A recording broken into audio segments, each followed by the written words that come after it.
Good morning students. आज हम first chapter समुच्चय या सेट्स के बारे में पढ़ेंगे।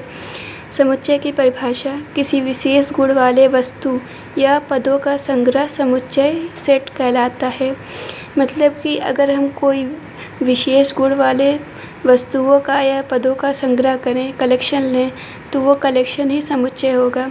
जैसे उदाहरण के लिए अंग्रेजी वर्णमाला के स्वर का संग्रह यानी AEIOU, जैसे ये संग्रह है जिसमें हम देख रहे हैं जितने भी ये अवयव हैं, जितने भी वस्तु या हम पद ले रहे हैं, इसमें 5 पद लिए गए, तो इन सभी पदों के गुण हैं कि वो अंग्रेजी वर्णमाला के स्वर हैं। इन सभी पदों में एक विशेष गुण है, तो इसलिए इनका जो संग्रह होगा ये समुच्चय कहलाएगा। इसी तरह 10 से कम प्राकृतिक संख्याओं का समुच्चय, यह है 1 से लेकर 9 तक। तो इसमें हम देख रहे हैं जितनी भी पद हैं, सभी पदों में ये गुण है कि वो 10 से कम प्राकृतिक संख्या है, इसलिए इनका भी संग्रह समुच्चय होगा। थर्ड है भारत की नदियों का संग्रह। तो इसमें जो भी नदियाँ हम लेंगे उनका यह गुण होगा कि वो भारत की हैं, तो सब में एक विशेष गुण है कि वो भारत की नदियाँ हैं, इसलिए इनका भी संग्रह समुच्चय होगा। समुच्चय के अवयव या सदस्य: समुच्चय जिन वस्तु या पदों से मिलकर बना होता है उसे समुच्चय के अवयव या सदस्य कहते हैं। मतलब जैसे ऊपर के उदाहरण में हम देख सकते हैं कि इस समुच्चय में ये समुच्चय AEIO और U से मिलकर बना है, इसलिए ये सारे 5 पद ही इसके अवयव या सदस्य होंगे। अब हम कुछ विशेष गणितीय समुच्चयों का निरूपण देखेंगे। तो पहला है प्राकृतिक संख्याओं का समुच्चय। तो प्राकृतिक संख्या को n से निरूपित करते हैं और ये स्टार्ट होता है 1 से लेके अनंत तक जाता है और सारी संख्याएं धनात्मक हैं, 1 2 3 4 इस तरह अनंत तक जाएगा। सेकंड है पूर्ण संख्या का समुच्चय।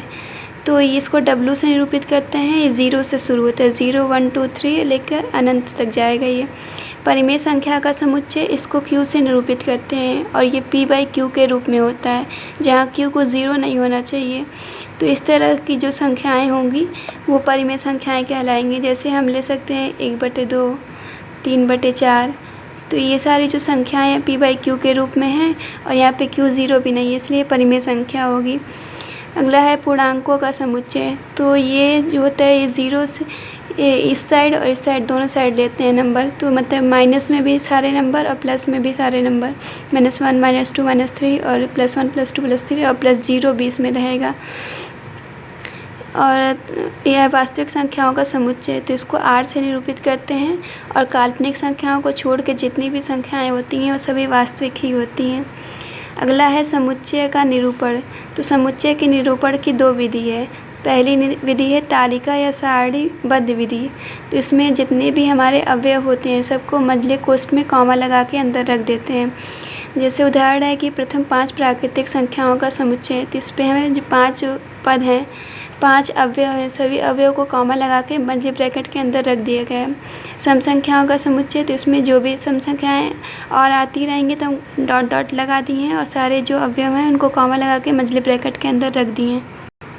सेकेंड विधि है समुच्चय निर्माण विधि या गुण विधि। तो इसमें जो भी हमें समुच्चय दिया रहेगा उसमें हम आगे x लिखते हैं। जैसे हमें सम संख्याओं का समुच्चय लिखना है तो हम उस सेट को A मान लिए हैं, समुच्चय को A, तो A को इस तरह से लिखेंगे कि x लिख देंगे और फिर x के बारे में लिखेंगे कि यह सम संख्या है। सप्ताह के दिनों का समुच्चय मान लें हमें ये B है, तो अब B = x लिख दिए हैं और फिर x के बारे में लिखेंगे कि ये सप्ताह के दिन हैं। अब हम प्रश्नावली 1.1 सॉल्व करेंगे। तो फर्स्ट है कि निम्नलिखित में से कौन से समुच्चय हैं, अपने उत्तर का औचित्य बताइए। तो हमें पता करना है कि इसमें कौन कौन से समुच्चय हैं। तो फर्स्ट है कि J अक्षर से प्रारंभ होने वाले वर्ष के सभी महीनों का संग्रह। तो अगर हम समुच्चय के अवयव के बारे में पता कर सकें कि उसमें कौन कौन से अवयव होंगे तो वो समुच्चय होंगे। अगर संग्रह के अवयव के बारे में पता चल जाए तो समुच्चय होंगे, अगर संग्रह के अवयव के बारे में पता नहीं चल पाए तो वो समुच्चय नहीं होंगे। जैसे इस संग्रह के बारे में पता है कि J से स्टार्ट होने वाले जनवरी, जून, जुलाई ये सब महीने हैं, तो इसके बारे में पता है, इसलिए ये समुच्चय होगा। सेकंड है भारत के 10 सबसे अधिक प्रतिभाशाली लेखकों का संग्रह।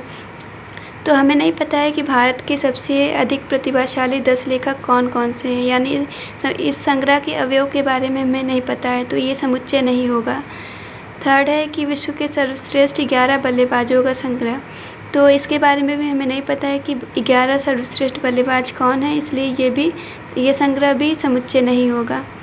फोर्थ है अपनी कक्षा के सभी बालकों का संग्रह, तो हमें पता है कि क्लास में कितने बालक हैं कौन कौन से, तो ये संग्रह समुच्चय होगा। आगे की आप अपने से कर लीजिएगा। सेकंड क्वेश्चन है, मान लीजिए A = 1 2 3 4 5 6, तो रिक्त स्थान में प्रतीक बिलोंग अथवा नॉट बिलोंग भरना है। तो अगर ये 5A में होगा तो हम इसमें बिलोंग भरेंगे, अगर 5A में नहीं होगा तो हम इसमें नॉट बिलोंग भरेंगे। तो हम देख रहे हैं कि हमें समुच्चय दिया हुआ है, तो हम यहाँ समुच्चय ले लिए हैं। अब पहला क्वेश्चन है कि 5 और फिर -A है, तो 5 हम देख रहे हैं कि इस सेट में है, तो 5 जो है यहाँ बिलोंग करेगा A से। सेकंड है 8-A, तो 8 इससे बिलोंग कर रहा है कि नहीं कर रहा है, तो नहीं कर रहा है, तो हम यहाँ पे नॉट बिलोंग करेंगे। इसी तरह के आगे क्वेश्चन आप कर लीजिएगा। थर्ड है अब, तो इसमें हम लोगों को समुच्चय दिए हुए हैं और हमको इसको रोस्टर रूप में लिखना है, यानी कॉमा लगा के ब्रैकेट में लिखना है। तो फर्स्ट है कि A = x, जहाँ x एक पूर्णांक है और x जो है -3 से 7 के बीच में है, तो इसको हम रोस्टर रूप में लिखेंगे। तो ये हो जाएगा, -3 को छोड़ना होगा, -3 के बराबर नहीं है, तो ये -2 -1 0 1 2 3 4 5 6 7 नहीं लेना हमको, तो इसको फिर मझले ब्रैकेट में कर देंगे। तो इस तरह से ये जो है ये रोस्टर रूप में हो गया।